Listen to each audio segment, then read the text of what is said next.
Omarosa Manigault Newman, the polarizing reality television star who was handed a plush, but vague, job in Donald Trump's administration, has disputed reports that she tried to storm Trump's residence after she was fired in dramatic scenes.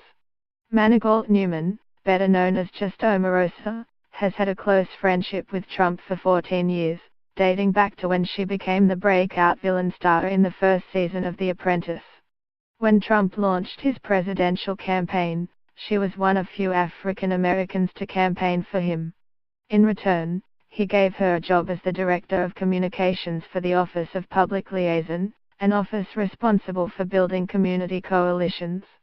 However, her duties remain vague and she grated on many of Trump's closest aides, most notably his Chief of Staff John Kelly, who was desperate to force her out, several media outlets reported. On Thursday, April Ryan, White House correspondent for American Urban Radio Networks, said Manigault Newman had to be escorted off White House grounds when she tried to storm Trump's residence in protest of being fired by Kelly. The U.S. Secret Service later issued an unusual tweet denying that they had escorted her off the premises but confirming they had cancelled her access pass.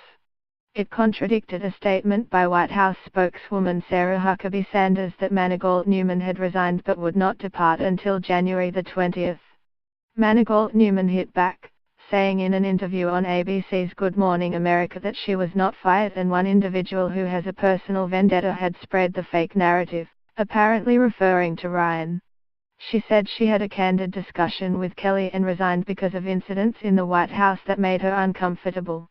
As the only African American woman in this White House senior staff, I have seen things that have made me uncomfortable, that have upset me and affected me deeply and emotionally and affected my people and my community, she said, adding that, when she is able to share her thoughts and experiences of working in the Trump administration, it will be a profound story that everyone will want to hear.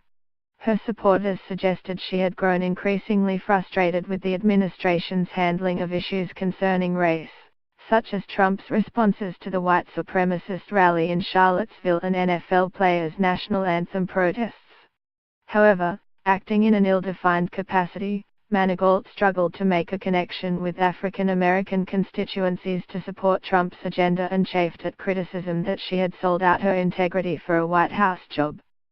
Staff openly questioned what her job entailed. Two people close to the administration told the New York Times that she neglected to find enough attendees for a Black History Month event early in the administration, for instance.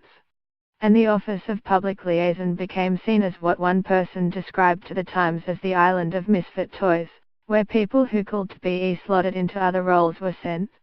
A White House official told The Washington Post that Kelly had grown frustrated with Manigault Newman's abrasive and attention-seeking style, which included a personal wedding photo shoot in the West Wing earlier this year.